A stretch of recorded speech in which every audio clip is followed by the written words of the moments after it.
Let's see here. Okay. Yes, we Okay, are live. Michelle O, welcome to the channel. Um, One of my favorite people to talk to and talk with and have part of my channel. How are you doing? I'm okay. Quite nervous, but good to be here. Yeah, well, it's great to have you on camera. You look wonderful. Everybody's excited to have you on. You've called into my channel regularly, and everybody loves you. We love you. We love everything that you're talking about. But today is going to be something a little bit more serious, right? Yeah, if Okay. yeah, if I can handle it. Yeah, and like I said, this is your show today. I'm going to do my best to Mhm. facilitate. I might ask a few questions here and there. I might let you know, hey, somebody has a question for Michelle. And if you do have a question for Michelle, make sure you say at and then at her name so it pops up and highlights for her, and we can see it and we can get it get it across to her. Great. All right. Um, So just real quick, I want to make sure we're live. Okay, we're good to go. The floor is yours, Michelle. all right. Thank you so much, Sleuth, for this opportunity. I really appreciate it. Um, First thing I want to say, first of all, nothing to do with true crime at all. Well, kind of, but I just want to say that today I'm speaking to you from Turrbal Jagera land here in Brisbane, Meanjin, which is Aboriginal land, and it was never ceded. And I just wanted to let everybody know that I acknowledge that. Aboriginal people have never ceded this land here in Meanjin, and I want to acknowledge that I am speaking to you from Turrbal Jagera land. Might have got that around the wrong way. I'm very nervous. But yeah, from Meanjin, which is Brisbane, I just wanted to let people know that I acknowledge the traditional owners of this land that I'm speaking to you from, which We is appreciate important. that. Yeah. Um, so I also wanted, the second thing I wanted to come on and say was that on the recent live where Sleuth and I were chatting, um, I had a full blown post traumatic stress disorder attack or episode live on air. Um, and some people in the chat noticed, and not many, not others. Others did not notice in the chat. But I just wanted to thank the people that cared and checked in on me. There were many people who did, but unfortunately, the only person I can remember in my fixated PTSD state was Beach Fairy. And I remember Beach Fairy specifically because she did one very, very helpful thing that you can do for people if you think they are having a spin out or having an episode of something like that. Is she did something that tried to ground me in the here and now, to put me back into the here and now. And all she did was she asked me what was the weather like where I was. Now, that may sound ridiculous, but it was a very, very good thing to do, because what that did was get me out of that panic state that I was in and got me to pay attention to my surroundings and to focus on something real. So I wasn't in my dissociative state anymore. I was able to ground. Now, I did spin out of control, but that was something that was very, very helpful. And so I really did want to thank Beach Fairy for doing that. I did notice that, and I'm really grateful that she did do that. But I'm also really grateful to everybody else who was checking in. And if I can't remember your name, I'm sorry, but I am really grateful. So here I am. I'm okay. I didn't, do anything, but I'm here now. And that's why I'm here to have a chat about survivors. Yeah, and I appreciate that, Michelle. Thank you for the courage that you're showing, and I do apologize for the other night. It was completely out of my mind. I was in the wrong. I accept that, and I'm here to learn from you. I'm here to understand the plight and what you're trying to get across. So I'm going to give you the floor. I just wanted to get a little bit of understanding on what you're referring to here, grounding. So when you kind of go into that state, are you literally kind of going somewhere else in your mind? Yeah, it's like disassociation. And okay, first of all, I'm not an expert. I'm not a medical person. I'm just some dude, right? Just some lady, Yep. right? So this is not medical. It's all about personal experience to me and the therapy and learning I've done for myself. But yes, for many violent crime victims, especially victims of childhood sexual abuse, such as myself, they can, as a survival mechanism, they can disassociate from what's happening. And that means they can go out of their body. And it's a means to survive what's happening to them, right? And I myself have done that.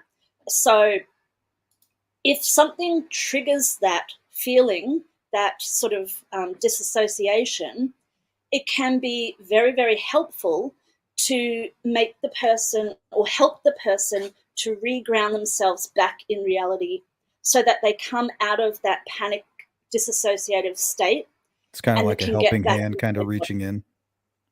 Yeah, yeah. So, something that I would usually do is go, okay, kind of like mindfulness, I guess. So I would do something like, okay, and the first step is to become aware that you're spinning out. So the first thing you might do is start to recognize that you're feeling it, or some helpful person like Beach Fairy might say something. So breathing is a really important thing that you can do, because your breathing will go out of control. You'll take the short, shallow breaths that get you all hyped up. So you can start to slow down your breathing, and there are techniques that you can learn for that. Um, but the most important thing is to get yourself back in your body, so then you can start to realize, hang on, I'm not in that abuse situation anymore. I'm actually here. I'm just having a conversation with Sleuth on his live. I'm not being abused. There's no women or people around me being abused. It's not an emergency, right? It's not the emergency. You can calm down, but sometimes you need a little bit of help with that. Probably many of your listeners are more expert at disassociation than I am, but it is like you go out of your body and mind. Um, does that help? Does that explain it for me personally? So yeah, Yeah, grounding. it's almost like you're being taken from reality and placed into a dark room where everything's bad, and you forget that you're really somewhere else. And for somebody to ask you something like, "How's the weather?" That kinda takes you out of that room back to reality, because you gotta focus on what's really going on, not Yeah, what's in the back of your mind. Is that right? yeah, yeah, yeah. That's right. Because PTSD for me is a very, very when I have an attack like that, it's a very physical thing. You know, um, I will, like, your adrenaline goes through the roof. One thing that happens to me is I can have really, really full on major focus. It's like the fight or flight response, but it's kind of like both at the same time. Like, you're kind of out of it, but you're also fighting at the same time. For me, like, my mind is elsewhere, but I'm in fucking fight mode. And so I get laser focus. I think I was talking over the top of a lot of people because you're just blinded to what's going on, and it's just laser focus on what I'm doing to protect, or whatever. And you can't almost hear anything else. It's really hard to describe. It's like a cacophony. And then I get the red mist blinkers on, and it's like, no, you're not gonna hurt me. It's like I'm in that situation again, and I'm being attacked again, but I'm not the That's little awful. kid being abused anymore. Yeah, it I don't think I'm literally. It feels like you're literally being attacked again, but I know I'm not. I'm not doing a good job at explaining it very Do well. you wanna talk a little bit about your experience? I can, yeah, I can do that. So, um, I I have been the victim of many violent crimes. Obviously, not murder, thank goodness. But so the violent crimes that I have been a victim of are child abuse and sexual assault, um, and just plain old violence. But so And I just want to tell you, Michelle, as that you're very brave for coming on here, and I know this is very important to you. It was important to me to give you this opportunity, um, and I want to learn. So I just want to let you know that we appreciate it. We're sorry for what happened, and you're one of like the strongest people I've ever met. That's why I love talking with you. You're like a firecracker. So I just want you thank to know I you. appreciate you so much. Okay, Yeah, thanks, Sleuth. Thank you're you. welcome. Yeah, so I've been abused all my life, and I'm 52 years old. I'm not being abused now, but I've only just recently started seriously going to therapy to try to figure out how to get help. But as long as I can remember, there's been sexual abuse. Um, Now, to go back a little, my mum and dad, my mum is English, and my dad was, well, they're from English family, and my dad's from Irish family, right? Um, Now, very, very poor, live next door to each other, huge, wild families. And in my opinion, the Catholic religion has a lot of blame here for kids going out of control in that time and place, right? In my opinion. Um, but there was a lot of sexual abuse in that Irish family and a lot of physical abuse. For example, my dad used to get beaten up by his dad, woken up by having a boot thrown in his head, right? Any Hmm. private stuff would be taken and destroyed. Sexual abuse, I don't know a lot about it. But my mum, when she was 14 years old, my dad began having sex with her. She became pregnant at 16 years old and had me when she was 17. Shotgun wedding. So here she is in a marriage with my dad, who was also abusive. So she's clueless and he's clueless and abusive. So I pop out at 17, and then we know that I have two younger sisters and a younger brother from that mum and dad, and we know that many of us, including myself, are the products of non consensual sex. R A P E. Can I say it now? Has it been long enough since? So that's how most of us, we believe, were started. Okay, so that's the life that we are growing up into. Alcoholism, dysfunctional religious ideas about roles of men and women, and, having a baby that a 16-year-old didn't want to have. So here's how I start my life, right? Shotgun wedding. So then we grow up in a violent household. My dad, violent alcoholic. Um, my mum not knowing what to do. Eventually, when I'm about 7 or 8 or something like that, after all this violence, my dad leaves. But during that time, there are episodes of sexual abuse from other people that I can't really remember because of dissociation. So it's really hard to explain. So there are times when the sexual abuse is occurring between me and other children, which is awful, really awful, and really traumatizing. And when I remember it, I'm remembering it from outside my body, seeing it happen, but also knowing that there is an adult beside me directing it, right? Now, I'm really young. This is before I start, this is around about the time when I start grade one. So, what are you, 5, 6 years old? So that's one of my earliest child abuse memories. But you can clearly see there the disassociation happening, right? So, how can I be seeing myself in sexual acts? It was me and another little boy from across the street. How can I be in that act and yet outside of it and seeing the act? And I was always really confused by that. But that's disassociation. Um, According to my psychiatrist. That's just one Like a type. suppressed, is it like a suppressed memory? Or Um, partially, like it's partially suppressed? yeah, it's a partial memory, but it's also, um, I'm outside of that and seeing it happen. It's like, to protect myself as a child, I'm not in my own body experiencing the fear and being made to act sexually with another little boy. I am outside my body as a neutral observer, psychologically, yeah, because it's too horrible to be in your body being forced to act sexually, molesting or whatever you want to call it, with the other little boy being directed by whoever this man was. So It's too horrific. you were protecting Yeah. yourself.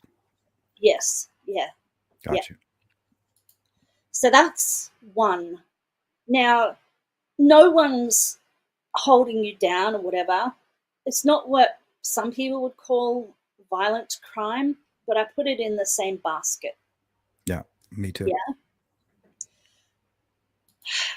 It's Um, definitely violence. yeah, it's violence. Yeah, it is. Um, And so if you need to take a break at any point, Michelle, and just kind of clear the air a little bit, you just let me yeah, know, okay? thanks. Thank you. I will. Um, so that's one experience. Now, there were other similar ones like that growing up,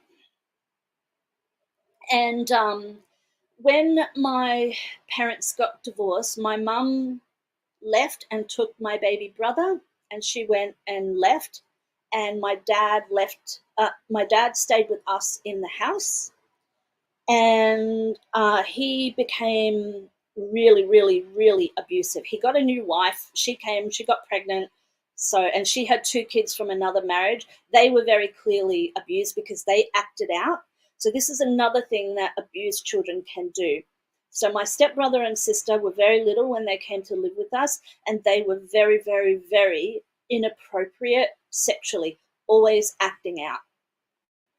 Now, one thing that happens is the little boy acting out with me, the few years older sister, acting out. Now, this sounds so crazy, and please don't blame me because I'm the older kid, right? The little boy was so aggressive sexually, and I, being already primed to have been through sexual abuse and to just do what abusers said, the little boy who was about this time around, I think he was about 6 or something, he was sexually aggressive with me and was able to get me to comply, even though I was about 3 years older than him. So I hear a lot of people say, oh, if you were older, you automatically know better, and that it's the older person's responsibility. Now, I was just a little kid, right? And he Yeah. was a little kid, but it's not as black and white as that. It's really hard for me to say that to you, um, because I believe in protecting children, Well, older people. I feel like you're kind of beating yourself up over that. Like you're kind of blaming yourself, like somehow, you know? Yeah, And so yeah, you're both children in this scenario. yeah, And it seems like you want to put that blame over there a little bit. yeah. Well, yeah, and rationally, I know that it's not my fault because I'm a kid. Yeah. But see, this is the type of long-term effect on survivors of violent assault. It just keeps going on and on and on, and it spreads. So then, um, the other thing is the violence from my father. So apart from, there's no sexual abuse from my father, but very inappropriate. The other type of thing is sexually off behavior from parents. So my father was always accusing me of being a slut and wanting to have sex with boys and getting dressed naked in front of windows and shit.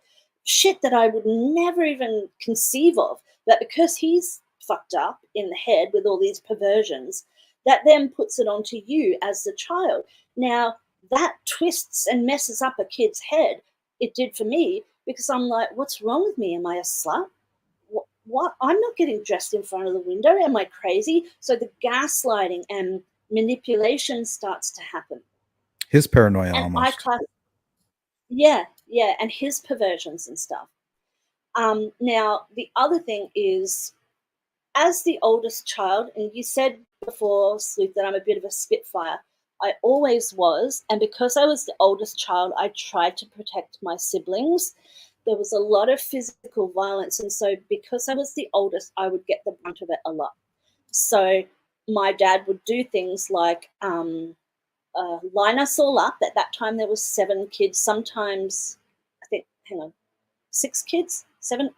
I've got dyscalculia, which means I can't do math and stuff either. Um, and sometimes my brother, when he would come, when he still did, and he would sometimes line us all up in a line at the start of the school holidays and get out a belt or a whip, and he would make us all turn around and he would whip us all at the start of the holidays so that we wouldn't misbehave during the school holidays, right? He would he used to make giant surf fishing rods out of cane, and he would whip me with that Jesus. sometimes. Um, Another time, okay, here's one of the really bad ones that really does my head in to this day and leads to severe PTSD things like I had on your live the other night. So come home, it's a Friday afternoon from school, and something happens, and my dad cracks the shit, and he goes, Michelle, why the fuck didn't you come and offer to do the dishes after dinner? And I said, I don't know, I'm sorry, I'll do that. And he goes, no, it's too late now, go to bed. um Actually, no, I didn't have dinner. Scratch that. I got in trouble for something on Friday, I can't remember what. I got belted and sent to my room, right, with no dinner. And because we were poor, my bedroom was straight off the kitchen and the fridge was in my bedroom. So I'm hungry, laying in my bedroom, which I share with my sister, with the fridge in there, no dinner.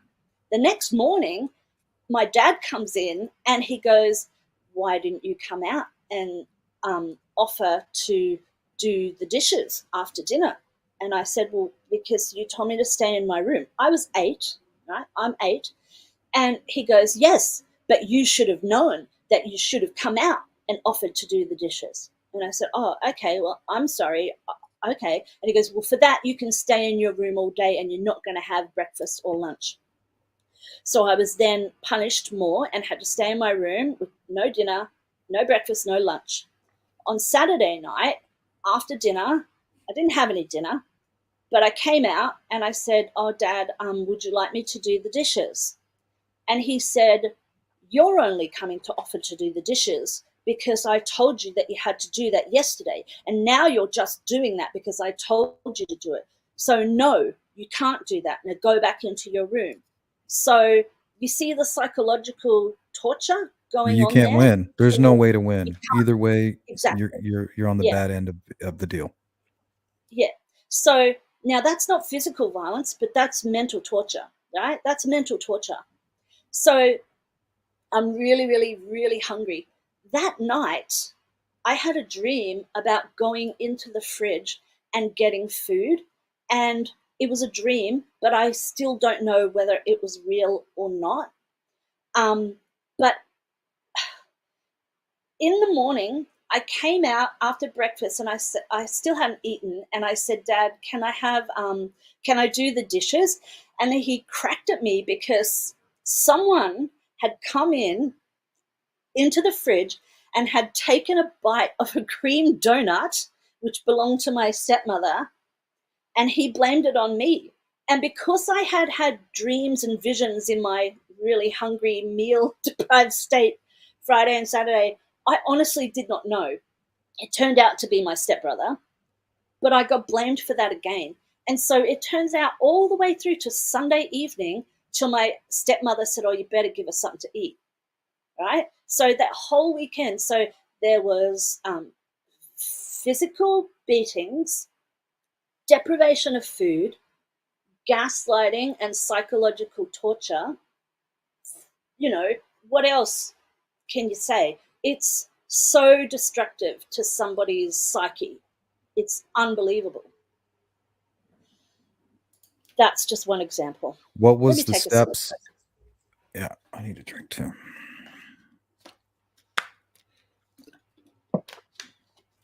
So what did you do after those years when you knew when was it that you knew that you were in a bad situation? Oh, so short, shortly after that, we moved to public housing commission. There's a funny show that used to be on Australian TV called Housos. It's fucking hilarious. I recommend it. Taking the Housos? piss out of Housos, yeah.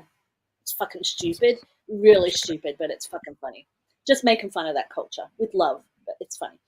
So we went there, lived in housing commission with my stepmother, and abuse became outrageously bad. And so I was there from grade 6 to uh, when I was about 15, and huge violence would happen all the time to my stepmother. My father would do things like get in fights with neighbors and line up his kids, us, with the neighbor kids, and he had fights, like physical fights, where he would encourage us to like fucking act like tribal warfare and goad on the fights with the kids down the street. They were from New Zealand, and when they came into our yard, we had to go and fight, literally fight little kids all the way up from grade 6 to 15, fighting. Welfare came many, many times. Another time, my stepfather. Okay, I'm getting to your question, Sleuth. I am, but the end result was, after years of shit that I haven't even gone into, one Christmas when I was about 15, my dad, everywhere my dad went, we had to go with him. We weren't allowed to go anywhere alone. If he went out anywhere other than school or work or whatever, we had to go with him in this big van. And he went to a work Christmas party, and we all had to wait in the van outside. And my stepmother, Colleen, who was also a victim of abuse but was also abusive to us, she wouldn't go in because she knows what it's going to be. But then when he came out, all pissed and drunk and fuck, he starts driving home drunk, right? And in the van on the way home, he's just abusing her and abusing her.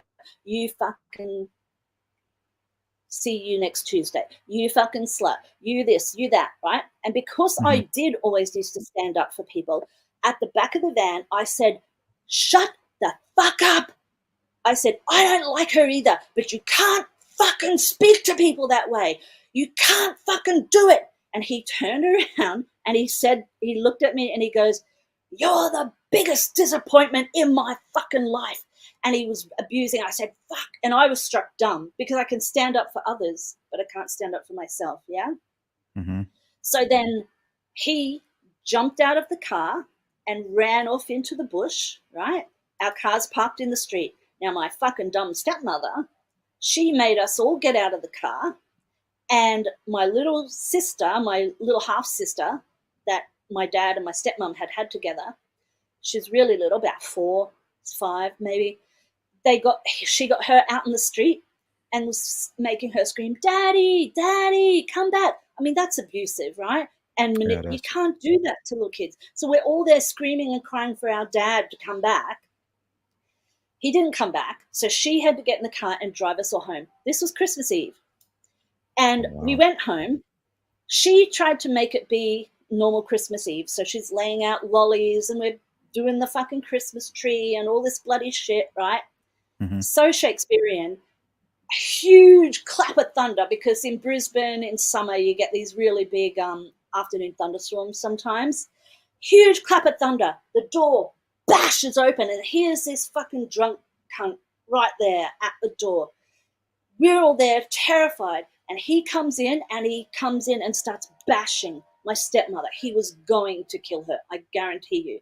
So me and my stepbrother, all the other little kids are screaming, but me and my stepbrother, we got on him and we're fighting him and bashing him and trying to get him off her. Save her life. And yeah, save her life. Exactly.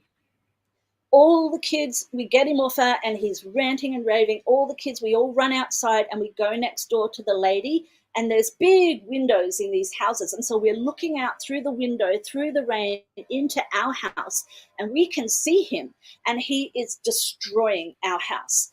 The Christmas tree, it's like everything's flying around like a whirling dervish, like, you know, that what's that crazy little cartoon dude, the Tasmanian devil, and all Yeah, the shit's flying around. Tasmanian devil. Literally. Yeah, it's like that, right? I'm not even exaggerating. And then all of a sudden, my stepmother goes, I won't say his name. But she said his name. She goes, "Where's stepbrother? Where's stepbrother?" And he wasn't there. And she goes, "Michelle, Michelle, Dennis is." Sorry, I just said my dad's name then. Sorry. See, that's, you relive it, right? You Yeah. relive it. You're in the moment. But she goes, "He's going to kill him. Go and find him." So I had to go back to the house and try and find my stepbrother. I was so scared. I thought my dad was going to kill me. He probably would have if he saw me. But I went around and I'm looking everywhere in the rain trying to find my stepbrother. I went around the back of the house and went up. And my stepbrother is there shaking, rocking back and forth at the back door with an axe in his hand. And he's shaking, trying to just rustle up the courage. And he is saying, "I'm going to kill him. I'm going to kill him." And he's holding the axe in his hand and rocking back and forth. And I was very scared. I was really scared that my dad was going to hear us, because it's one of those, what do they call those doors that are half and half, and you can open the top half and the bottom half is Oh, closed? yeah, I know what you're talking about. Yeah. I don't So know the the name bottom of them, half but was yeah. Yeah, the bottom half was closed, but the top half was open. So there's a real chance that my dad would hear us. But I was also really scared that my stepbrother would lash out with the axe and get me. So I had to take the axe off him and get him back and take him back over. So we did. I got him back over. It was very terrifying. Went back over. My dad finally fell into a drunken stupor in the room, and we all were taken back by my stepmom into the lounge room of our house. We had to clean up all the mess, and then we all had to sleep in the lounge room on the floor. We were terrified. Now, in the morning on Christmas Day, um, we all had to go into my dad's bedroom one by one and say, "Hey, Dad, Merry Christmas, Happy Christmas," and pretend like it never happened. It wasn't spoken of, it was just brushed under the carpet. It was horrific. It was one of the most horrific and terrifying experiences. Highly, highly abusive. Now that is the camel that's the straw that broke the camel's back. Yeah. Um, Yep. and then I decided to leave. I decided to leave, but I decided to go and move in with my mum, and that leads to a different type of um, crime, which I can go into, but that's the type of violent environment that I was growing up in. So what are the roads to So recovery? hopefully I did well. Um, so for that, uh, child welfare was called to our house out there quite a few times. I think about 3 times, because my dad didn't want me to go to high school. He tried to stop them from sending me to high school as well. A bunch of stuff. Um, but they couldn't really. They didn't do anything, because we were in a house. We were fed, blah, blah, blah. But yeah, so I didn't get any real help with that. Um, but what I did was try to help myself and go and live with my mum. But the thing about going there, when I went to go and live with her and my brother, is my stepfather started to molest me. Now, I talked about this um, on the live, and I said I was a child, and I was a child. 15 and 16 are the years that it occurred, and I was a child. Now, some people may not be childlike at 15, 16. Some people go and are very mature and can hold down a job, blah, blah, blah. But after the years and traumatic upbringing and life that I had, I'm not a mature 15, 16-year-old. I'm very immature, very childlike, haven't developed mentally. That's a hard question, Gail. I'm not sure. So here I am thinking that I've gone into a safe environment with my mum, because we did put my mum on a pedestal, which we shouldn't have done, but we did. But the next thing you know, I'm being sexually abused at night by my stepfather. Turns out my sister was too. But so when I was 16, my stepfather, like, I was really angry. All of us were angry. Eventually, my other sister came to live with us there as well, and we were always angry, screaming, fighting. The neighbors would tell us to shut up. My sister would, we fight violently like kids do. They act out, because they're traumatized, and they become like their parents sometimes if they don't get help. And so we were really badly behaved, and one time my stepfather was going to hit me. He raised his hand to hit me, which of course triggered me because of violent Hmm. abuse in the past. And I said, "Don't fucking hit me, you fucking child." M mo. I don't know if Hmm. I can say that word. Can I say these words? Yeah, we're not worried about monetization here. Right. Okay. Yeah. So I said, "Don't fucking hit me, you fucking child molester." And my sister had a fucking breakdown because she didn't want it to be said. My mum's like, what? So and again, this is really vague because I had a traumatic break. Um, it was called. I had traumatic amnesia around this time, according to my psychiatrist. Um, but in the end, after all that, my mum sat us all down, and we had to listen to him saying, "Oh, I'm so sorry, fucking all I ever wanted to do was be there for you," because I had a young boyfriend at the time. "Oh, I just want to be around for you and your boyfriend, see, blah blah blah." And and mum, she goes, "Don't tell anyone. You can't tell anyone, or he will go to jail." Right? So she Wow, knew it was wrong. that probably hurt the Yeah, most. it did. And that is when I had I still remember it to this day, a white dot round about here in my brain.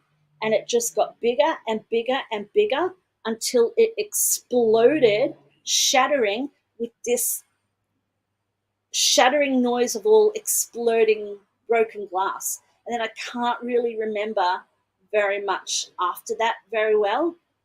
Couple of things, and a couple of things my sisters have told me that reminded me, and a couple of really, really, really bad things that I'm not going to talk about that happened that to this day I'm still in therapy about. But that was the traumatic break, the traumatic amnesia thing that happened. Right? And so after that, for many, many, many years, it didn't take too long before I then moved out of home. I moved out at 16. I went and lived with a friend whose parents were dead, and then moved around. Sometimes I would go back there, but never wanting to. So you can't go home because it's not a safe place to go. So you're kind of semi-homeless, right? There's different types of homelessness. It's not all you're literally homeless and you live in the park. Not always. Sometimes it is you will couch surf on your friend's house until you've overstayed your welcome, or you'll just go to parties and you'll make sure you're staying at the party. And it may not be a safe party, but at least it's somewhere to stay. And then you'll start drowning your sorrows in drugs and alcohol and stuff like that, and abusing substances. And then you might do things like you might just hook up with people who aren't really good people, but because they give you some kind of camaraderie or companionship or feeling safe, almost like gangs, right? Gangs Yeah, can fulfill that role for feeling some of a people. family. Exactly, yeah. But they may not be the best for you.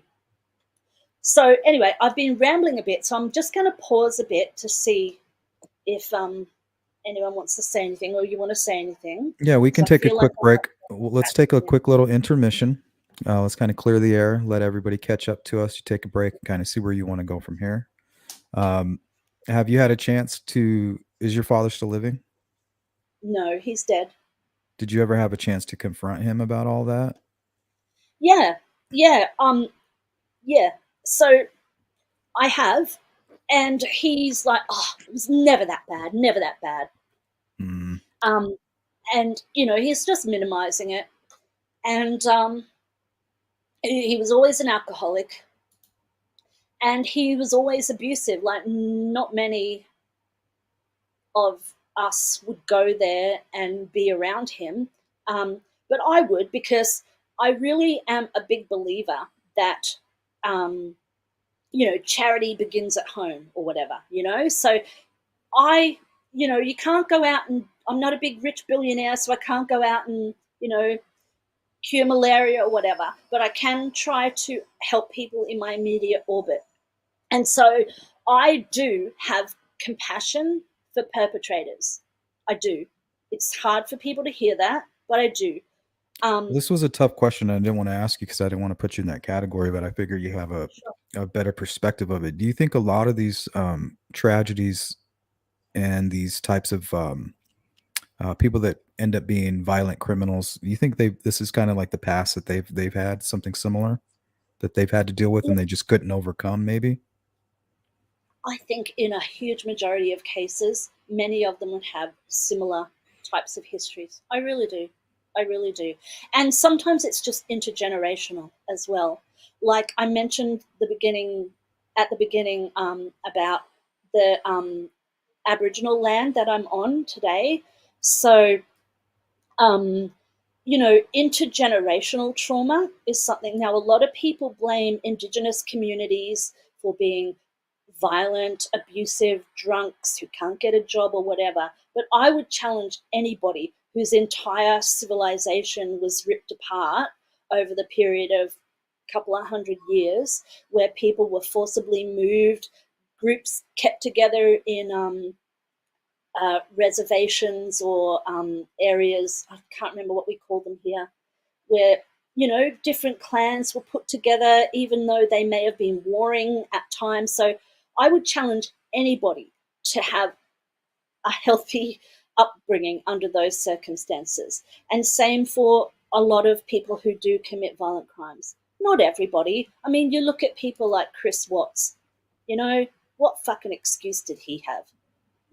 I don't know. I just don't know. Just pure And yet, psychopath. yeah, yeah, exactly. But on the other hand, there are people like myself who may go the other way, who might try and be really compassionate and caring and try and help others and be understanding. So, yeah, I would say, though, that violence begets violence, abuse begets abuse, damaged people make damaged people. What what must made me want to ask you that question was when you were creating that visual. It was incredible. You said there was a white dot and it got larger and then eventually just exploded into glass. I wonder if some people, when that happens, maybe they don't come out on the other side the way you did with compassion. Maybe you could come out the other side, wanting revenge, you know, Yeah. breeding a monster in your subconscious to protect you. Yeah, yeah, absolutely. It could be. And it could be that they try to get the power back. So sometimes, it might just be about trying to reclaim some power. And unfortunately, some people may do that by trying to victimize other people. Yeah. Um, Oh, wrong button. yeah. You have a question here, Michelle. It's by CJK. Yeah. Says, do you Yeah. have a relationship with any siblings or your mom? Just wondering if they are coping, struggling to get by. I don't know how abused children can move forward without good therapy. Yeah. Thanks, CJK. That's a great question. I have a relationship. Okay. With my dad, it was very difficult, and I'll tell you something further about the generational trauma, but I'll tell you that in a minute about my dad. But with my mum, I was really struggling to be with my mum, and maintain a relationship with her for a really, really long time, even up until my son was born. But my sister, who I'm now estranged from, she was very strong, and I admire her so much. She's younger than me, but eventually she said, I want to report it to the police when we were adults. And she said, but if we do that, we can't have any contact with mum. And a lot of reasons, because she's still enabling the abuser, blah, blah, blah, saying, why should we do anything about it, rah, rah, rah. And so I was the one who, at her behest, called the police and made the police report. We went in and made the police report. And we took him to court. I was too chicken shit to go to court, but my And this is your sister went stepfather? to court. Yeah, my stepfather. He got a 2-year suspended sentence. One of the mitigating factors, which sticks in my craw to this day, is that they said that because he started doing the sexual assaulting while we were asleep, that was a mitigating factor because he was trying to make sure he didn't hurt us and shit, which don't make any sense to me. Like, fuck that shit, Yeah, that right? doesn't make any That sense. No, that makes no sense. But my mum stood by him, and to support my sister and my brother, who also doesn't speak to her, um, I haven't had any contact with her since then, and it's hard. It's really hard. So I don't speak to my mum, but it's the right decision because every single time I went there, I was always angry, always angry. I was a fucking bitch to them because I was repressing Mhm. a whole bunch of stuff just so that I could have a relationship with my mum. But it's not worth it.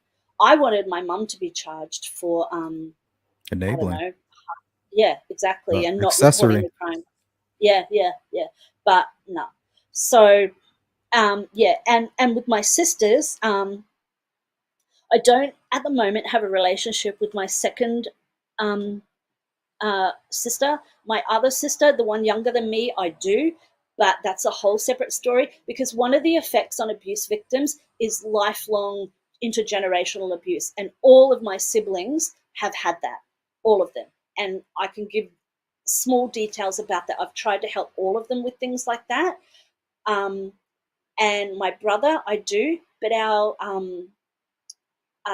relationships are all damaged, all damaged. My mum, I do not speak to at all. It's difficult because my son, who is 21 now, he did have a relationship with her, my mum, when he was little. But then when we went to court, I cut off contact, but I have let him know. I let him know about the situation because I'm a really big believer in transparency and honesty at an age appropriate level, and he's aware. But I want him to be able to still have whatever type of safe relationship he wants to have with his grandmother. So on occasion, he may go and visit her with my other sister, who does have a relationship with my mum. Mhm. Um, and so, yes, I hope that answered CJK's question. Um, with my dad, he's dead. Um, yeah, uh, yeah. I just had an ADHD moment where I completely forgot what I was talking about. Sorry. Yeah, take your time. Yeah.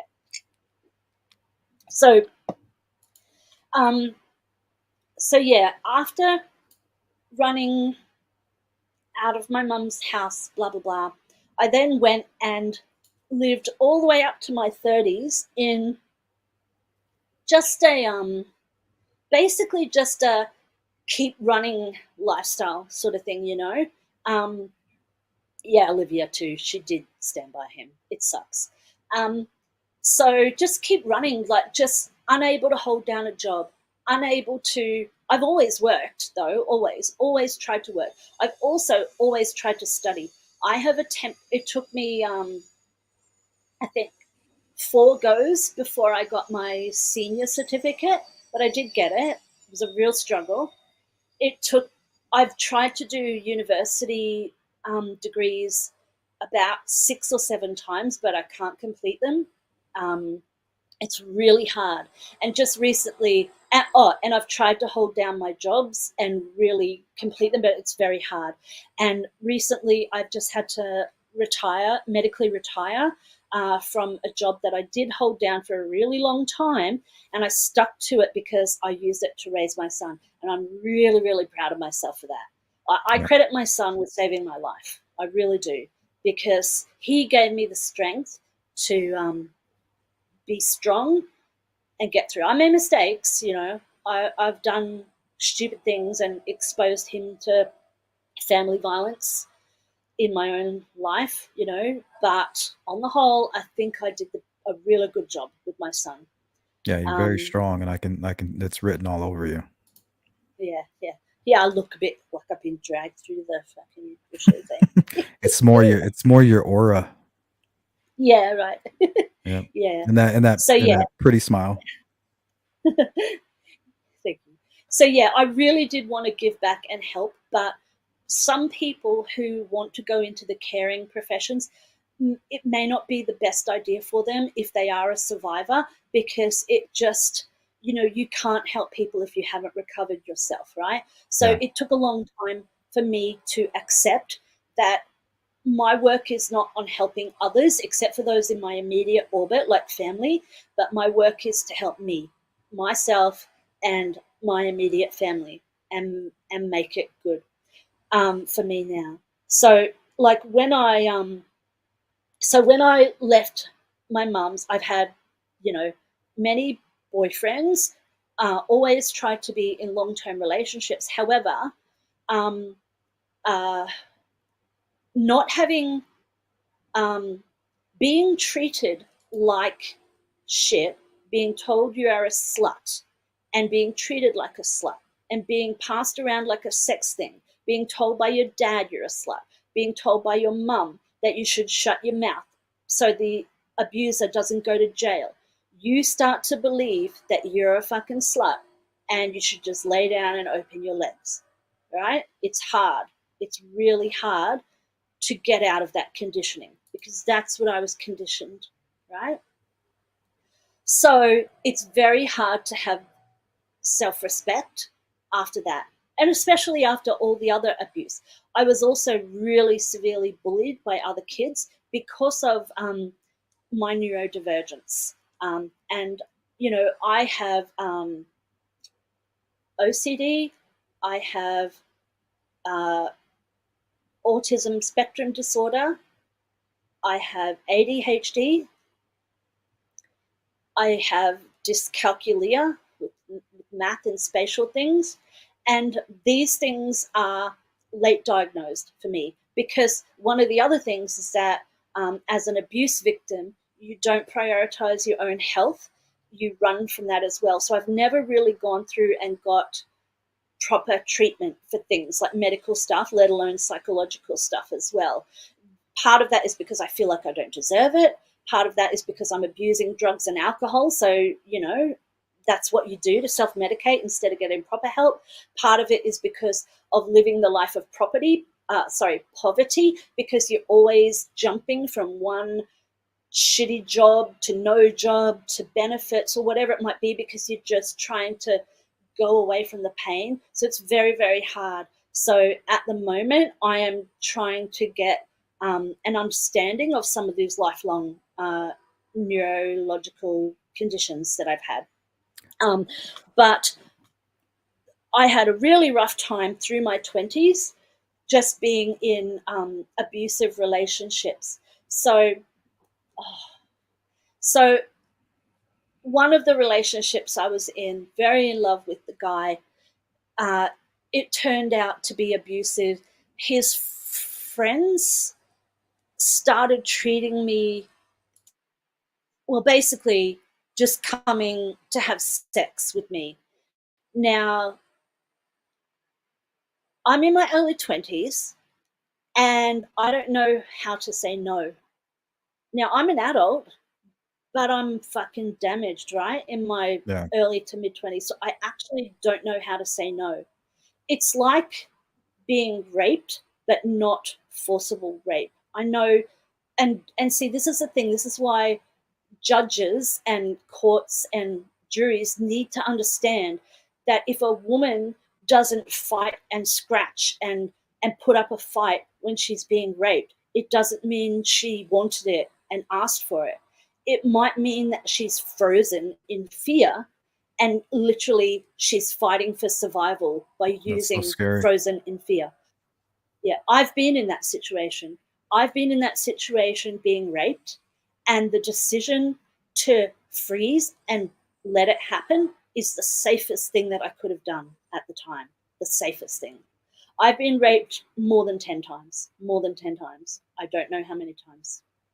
Um, It's awful, and some of Michelle. them were violent. Yeah, The way you it's sad. explain it, it seems like with with having issues with work and things like that, almost like you're running, like you constantly feel like you got to run away. Yes, absolutely. That's it. Constant, constant. And sometimes I turn around and fight, but mostly it's flight. Flight from yourself, yeah? Hmm. Um, One boyfriend I had, it just got so bad. He actually did bash me, and it became really violent. So here I am in a domestic violence relationship, just like my mum, just like my stepmom. It God. it's intergenerational. It's hard to get out of it. I did get out of it. He threw me out of the house barefoot, only the clothes on my back, and I went to hospital. A stranger in the street picked me up. I was crying and walking into town. It was a country town, so I was walking into the main town. Somebody picked me up and dropped me off at the hospital. I went to the hospital, stayed in the women's refuge for a while. Now, this is really personal, but I'm going to say it, all right? And Okay. I don't want anyone, or actually, you can judge me if you want to.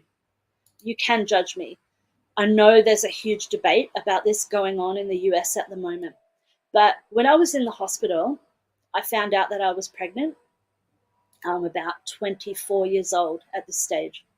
Now, what happened is my boyfriend, he came and he picked me up and took me home. I went back home. I had nowhere else to go, that's where I lived. Went home and he sweet talked me and he said, "Oh, we'll get back together."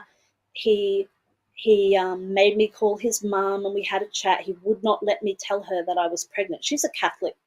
She was a Catholic, and he would not let me tell her. He's standing there like that, saying, "Don't you tell her, don't you tell her." So I was too scared. I wanted to tell her. I want to help, but I didn't tell her. And so he just wouldn't tell me. And then the berating started, right? So bam, bam, bam. It feels like punches, but it's just verbal. And it's like, blah, I love, if you want us to get back together, Michelle, you're going to have to get rid of this baby. You can't have this baby. We've been having drugs. We've been having magic mushrooms and acid because we were taking all sorts of drugs. This baby is going to be fucked. We can't look after it.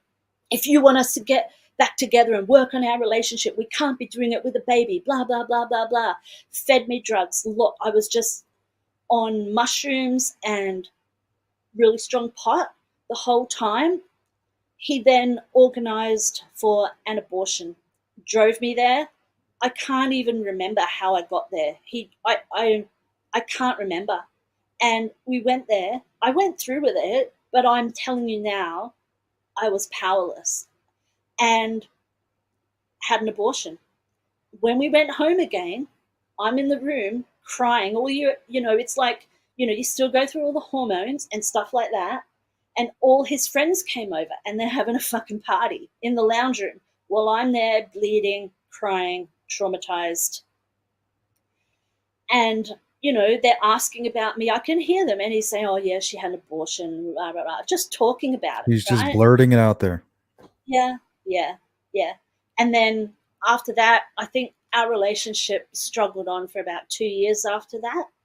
And it was just abusive the whole way after that. Um, and, even um, even triggering me to be abusive to my own sister. Like we went and did farm work and stuff, and you have to go out and do you camp out there and you go do farm work, and we would all drive out there together. And one of my trigger words is slut, because to be called a slut is really triggering to me. Um, and my sister knows that, and my boyfriend would always call me that. My dad would always call me that. And one day we're driving out to work, and my sister, who knows how to get to me, she goes, "Oh, you fucking slut." And I snapped and I fucking slapped her across the face. I should never have done Jeez. that. That's abusive. But, sisters, man, they know what buttons to push. And of course, I got thrown out of Yeah, the they car can and be had really to, wicked. yeah, yeah, yeah. And anyway, everyone pissed off. And again, it was Christmas. I always spend my Christmases alone. I love it. And I was camping on top of a mountain, again, risk taking behaviors. And I went, hitchhiked into town, went to the pub, got a room, met up with some guys, some cowcockies, went back to their house, got some really good pot, fucking got fucked off my face. went back home. Luckily, sorry, went back to the pub where I was staying, went up to my room. But see what I'm saying? You just go, I hitchhiked with a truck driver, just fucking dumb shit that you Michelle. do because you just fucked up. Yeah. Went with these strange guys. I yelled out to the pub. I said, hey, I'm going with these guys. If I'm not back in 1 hour, call the cops. That's my safety. That was my safety, right? For Mhm. fuck's sake. So, you know, so to this day, I I I believe in a woman's right to choose when it comes to abortion. I am pro-choice, and I did not choose that abortion. I was manipulated and twisted into that situation, and there was no free choice in the matter there. None. So, just because So, of time, we have about another 20 minutes, and I gotta get out of here. But we're gonna have probably at least over a couple thousand people watch this video. Um, what do you want to tell anybody that's feels like this is empowering them, giving them a little bit of strength, maybe a little understanding of somebody that they care about? Like you're educating me quite a bit. I appreciate your bravery. I appreciate the insight. Um, you have growth from me on this end, so I want to thank you for that. But what do you want to tell everybody else out there that might be watching, saying maybe even not even being abused, but watching it, being able to see it? Is there anything that you want to relay to those folks? mm, yeah, um, compassion. Just please be compassionate when you're talking to people about these issues. Please try not to rush to judgment because there's always a journey that someone's been on to get them where they are. And oh my god, that sounds like a dildo. It's not a dildo. I promise. It's my massage stick. I just turned it on with my toe. Please, it's not a dildo. As a farm laborer, I've done my backing. Oh my god, how embarrassing! But it's not a sex toy. It's a massage stick. Um, um, yeah, have compassion for those around you. Don't rush to judgment. In the conversation that was happening, it made me upset so much because I saw so much judgment about people like sex workers. And I want people to have compassion first and look at the issues on a wider perspective and don't blame the victim, right? Just Right. be kind first. Yeah. And then Compassion. secondly, I like yeah. that, Michelle. And then secondly, if you see somebody struggling or if you see domestic violence or abuse, say something. Go to proper authorities though. Follow up on it. Check in on people, and and if you can do it safely, go to proper authorities. But if it's not safe, then try to see if there's a way that you can show support in a safe manner. Yeah. Like maybe there's a woman who's being beaten up by her husband. Maybe take in a house next door to you or something. Maybe try to take a time when the husband's out and just to go and say, hi, I'm here if you ever need anything, just something like that. And Like then the even the third doors thing open. Like my door's yes, open if you ever need a place. exactly. And don't force them because victims have to do it in their own time at their own pace when they are ready, right? It's like a domestic violence victim, for example, they leave when they can leave. You don't force them to go and you don't blame them for staying in the domestic violence situation. There are many reasons why people stay and don't judge them for that. You give them support and help when they're ready. You facilitate that and don't blame them if they're in that situation. They are doing what they need to do to survive, right? And Yeah. don't judge them because you're not in their situation, right? So don't blame people, help them. Yeah, and I And the appreciate fourth you thing for I would making say, that clear to me, by the way. yeah, Um, that's I had okay. a I've had a lot of time to think about it. Great. I'm glad. So, and the fourth thing is therapy, help, mental health care, doctors, just go get it. Go get the help. Get it as early as possible if you can. And if you can't, if there's no services, do what you can to work on those services. Donate money, Go to your local representatives and petition for services in your area. Do whatever the hell you can for services for people, because the fucking government and the ruling classes are not going to do it for us. It's from the ground up, in my opinion. You know, to me, class, the differences in class, is the biggest problem in the world today. Not what your politics are, not what your race is. It's about the ruling classes fucking over everybody else below Mhm. them. Yeah, they love And, watching you us know, sit there and bicker amongst each other yeah, exactly. while they're abusers themselves, most of them. Yeah, yeah. So, yeah. And, you know, that's just some of my story. There's plenty more, but I don't want to traumatize everybody. And, you know, thank you very much for listening to me and giving me this chance to come on.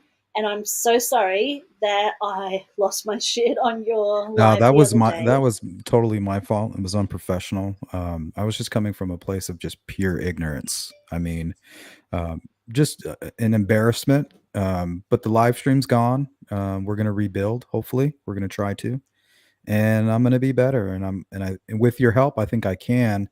Hearing your story, it's allowing me to see that not all of these people that end up in a bad situation, they may not have all gone down the same road to get there. It could have been completely different, but there's nothing there that suggests that it was a good road. And a lot of people are struggling. So to just throw out these weird terms and words like slut and things like that, um, I'm not going to be so reckless. Great. Thank you. So Thank I you, appreciate Sleuth. it. You've helped me more than anything. Oh, well, thank you. I appreciate it. I'm And your glad. bravery is inspiring also.